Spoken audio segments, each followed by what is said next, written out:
November 2025. The stock market sits at record highs.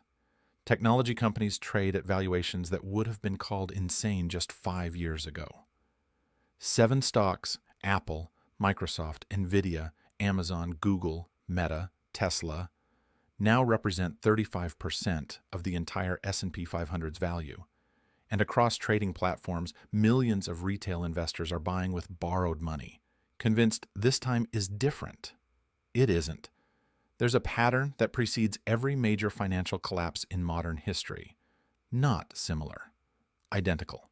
And right now, every warning sign that appeared before 1929, before 2000, before 2008 is flashing red simultaneously. The pattern doesn't care about artificial intelligence or modern economics or sophisticated risk models. The pattern is behavioral, and behavioral laws are as absolute as physical laws.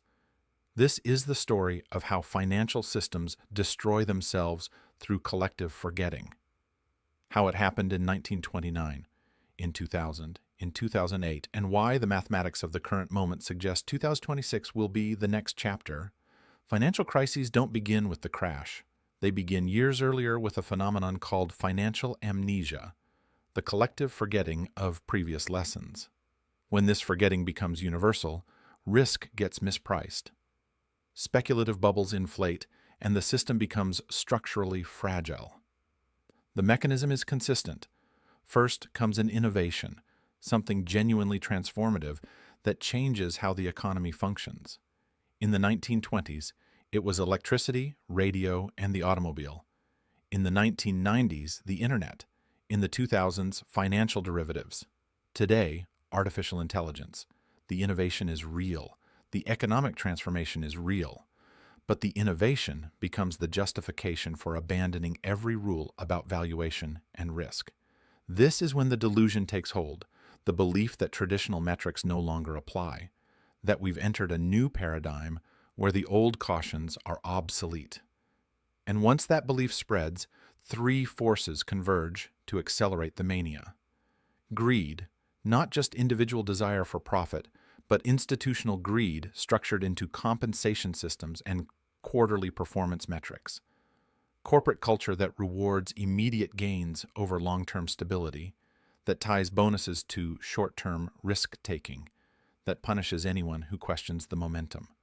Hubris, the arrogance that comes from a string of wins, from market dominance, from believing you've mastered something that generations before couldn't figure out. The certainty that this boom is different because we're smarter, because technology is better, because we've learned from the past. And finally, the fear of missing out. Not just retail investors chasing returns, but institutional momentum, massive funds that can't afford to underperform benchmarks, that must participate in the rally even when they know valuations make no sense. The pressure to stay invested, to keep buying because everyone else is doing it, and you can't explain to clients why you sat in cash while the market doubled. When these 3 forces align with financial amnesia, the pattern becomes inevitable. The 1920s were America's first mass market speculative mania. The stock market wasn't just for wealthy financiers anymore. Chauffeurs, cooks, industrial workers, all rushing to brokers to invest their savings or mortgage their homes. This was the democratization of speculation, and it was powered by the simplest form of leverage imaginable: margin accounts. Margin buying meant you could purchase stocks with borrowed money, putting down as little as 10% cash and borrowing the rest from your broker. As long as prices rose, the system worked. Your gains were magnified, your broker got interest, everyone won. By mid-1929, 300 million shares were held on margin, a massive pyramid of debt stacked on top of stock certificates, dependent entirely on continued upward momentum. The warning signs were visible.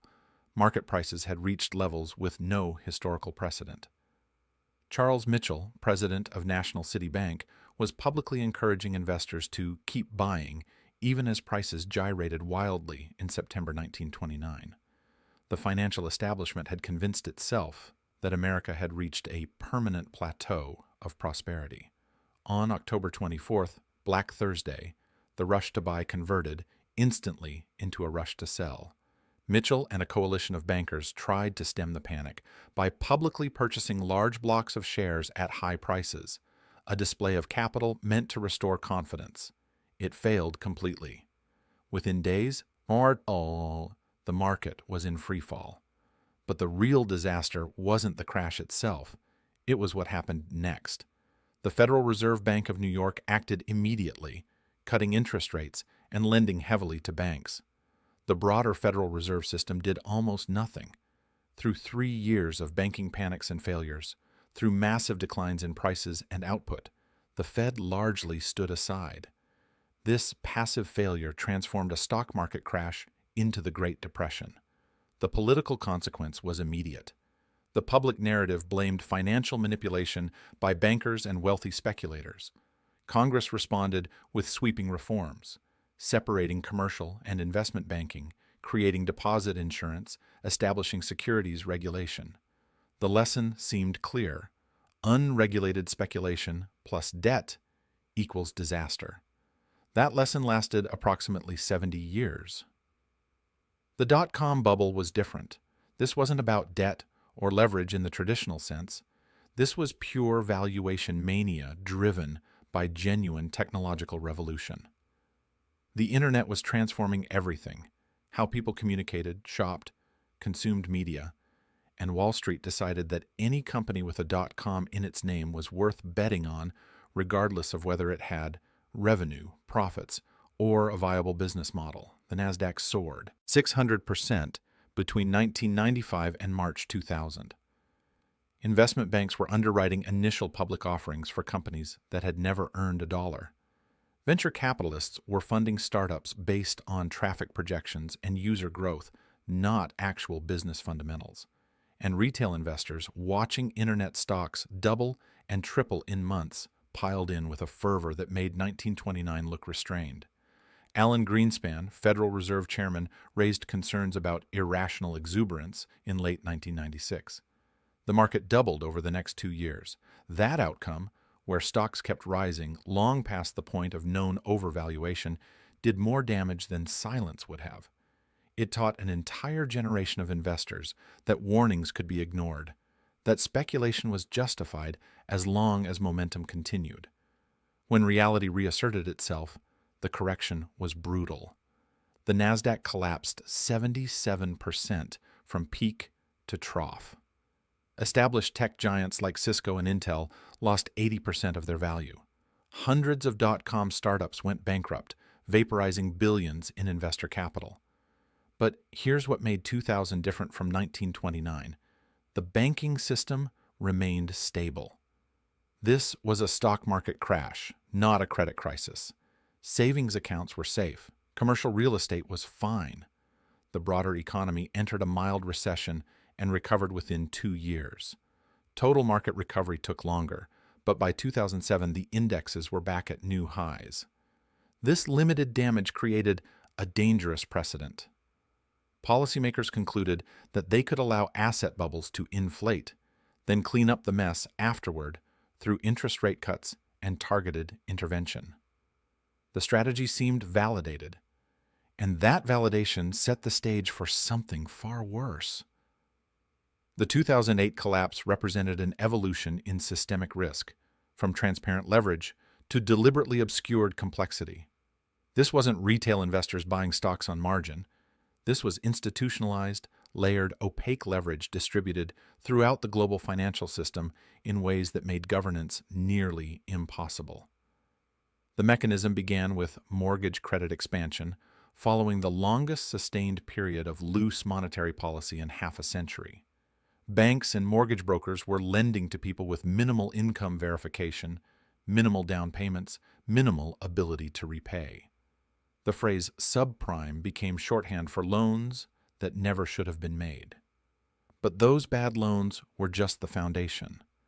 The real risk multiplied through securitization, bundling thousands of mortgages into mortgage-backed securities, slicing those securities into tranches with different risk profiles, then creating derivatives like credit default swaps that allowed institutions to bet on whether the securities would pay out or default. This created leverage on leverage. The same mortgage could support multiple layers of bets and counterbets, spreading risk through investment banks, insurance companies, pension funds, and foreign institutions. And because these instruments traded over the counter rather than on regulated exchanges, nobody knew how much exposure anyone else had. The complexity was intentional. This was the shadow banking system, lenders and intermediaries operating outside traditional regulatory boundaries, avoiding capital requirements and liquidity restrictions that applied to conventional banks. The opacity provided cover for extraordinary risk-taking justified by extraordinary short-term profits. A loan officer at Washington Mutual was reprimanded for double-checking a borrower's inflated income claim. The head loan officer enforced a rule: a thin file is a good file. This wasn't ignorance. This was institutional culture that prioritized volume and immediate profit over due diligence. The incentive structure rewarded originating high volumes of loans that could be packaged and sold before the losses materialized, transferring toxic risk throughout the system. When housing prices stopped rising in 2006, the entire structure began to crack. Subprime borrowers started defaulting. Mortgage-backed securities lost value. Credit default swaps that were supposed to provide insurance proved worthless because the institutions that wrote them didn't have the capital to pay out. Lehman Brothers collapsed. Bear Stearns collapsed. AIG required a government bailout exceeding $180 billion. The Federal Reserve responded with unprecedented aggression, slashing interest rates to zero, implementing quantitative easing that pumped trillions into financial markets, providing emergency lending to institutions that would have otherwise failed. These actions likely prevented a second Great Depression, but they created a new structural problem: moral hazard. The bailouts established that certain institutions were too big to fail, that the government would intervene to protect creditors and counterparties. This expectation fundamentally altered market discipline. If large institutions know they'll be rescued, they have every incentive to take excessive risk. The upside belongs to shareholders and executives. The downside gets socialized to taxpayers. The 2008 recovery validated this moral hazard. Markets rebounded. Banks returned to profitability. The financial system stabilized. And the lesson absorbed by institutional players was clear: push leverage to the edge, maximize short-term returns, and trust that authorities will intervene before complete collapse. 3 crises, 3 distinct mechanisms, 1 identical sequence. Each began with financial amnesia, market participants behaving as if previous lessons no longer applied. Each featured a technological or financial innovation that justified abandoning traditional valuation metrics. Each saw greed institutionalized into compensation structures that rewarded risk-taking. Each created massive leverage, whether transparent margin debt or opaque derivatives. And each reached a point where the collective belief that prices would keep rising became the only thing holding the system together. The crash happens when belief fails. When one institution or one sector tips into distress and the cascade begins: margin calls forcing sales that trigger more margin calls, derivatives unwinding that expose hidden leverage, liquidity freezing as institutions refuse to lend to each other because nobody knows who's solvent. The aftermath follows a pattern too: regulatory reform, public outcry, promises that it won't happen again. But the reforms target the specific mechanism of the previous crisis: margin requirements after 1929, securities regulation after 2000, bank capital requirements after 2008. The behavioral drivers remain. The amnesia returns, and the next bubble inflates using whatever new mechanism isn't yet regulated. November 2025. The S&P 500 trades at 28 times earnings, nearly double the historical average. The concentration in 7 technology stocks represents the highest single-sector dominance since the the Nifty 50 in the 1970s, or the dot-com peak in 2000. Nvidia trades at 65 times earnings, its market capitalization exceeding $3 trillion, more than the entire German economy. The valuation is justified by artificial intelligence hype, by the belief that AI will transform every industry and that current leaders will maintain dominance. The innovation is real, the transformation is happening. But the belief that this justifies current prices is the same delusion that justified railroad stocks in the 1920s and internet stocks in 1999. The behavioral signals match previous manias. Retail trading in meme stocks and cryptocurrencies driven by social media momentum. Options trading by individual investors at record levels. Corporate insider selling reaching extremes not seen since 2000. Warren Buffett hoarding $325 billion in cash, the highest in Berkshire Hathaway's history, because he can't find attractively valued investments. But the 2026 risk differs from previous cycles in one critical way. The combination of extreme asset valuations with record levels of debt. Global debt, corporate, household, sovereign, sits at unprecedented levels, not just in absolute terms, but relative to GDP and relative to the economy's ability to service that debt. U.S. federal debt exceeds 125% of GDP. Corporate debt has quintupled since 2008. Consumer credit card debt exceeds $1 trillion with average interest rates above 21%. Interest rates, after 15 years near zero, have risen to levels that make this debt expensive to service. Delinquency rates on credit cards, auto loans, and student loans are climbing. Commercial real estate is in crisis as office buildings financed at 3% interest rates come due for refinancing at 7 to 9%.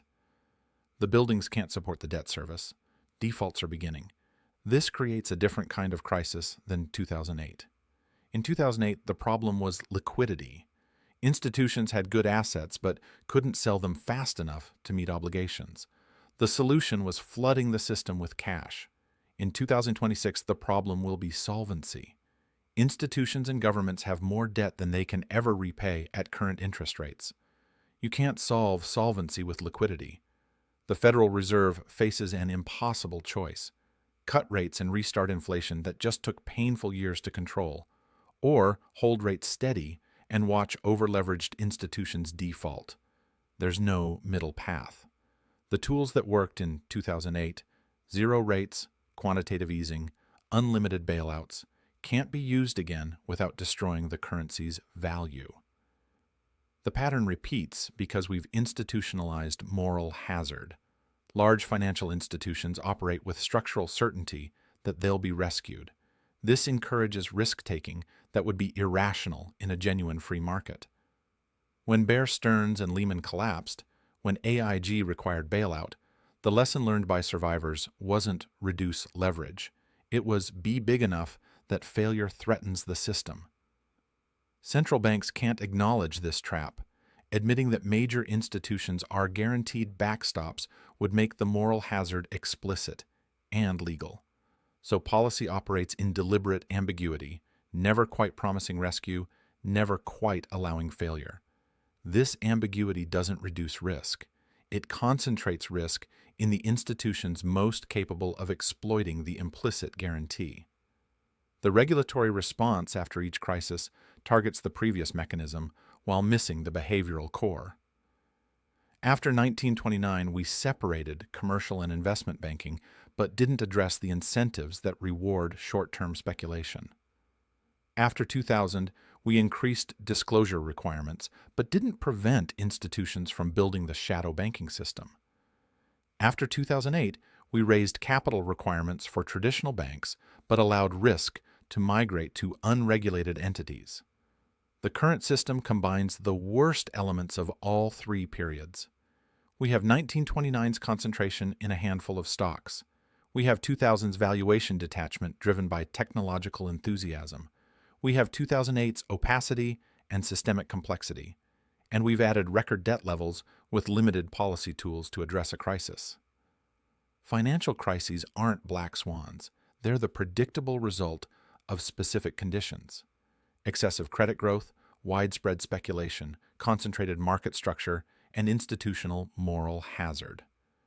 When these conditions align, collapse becomes a mathematical certainty, not a possibility, a certainty. The timing is never precise.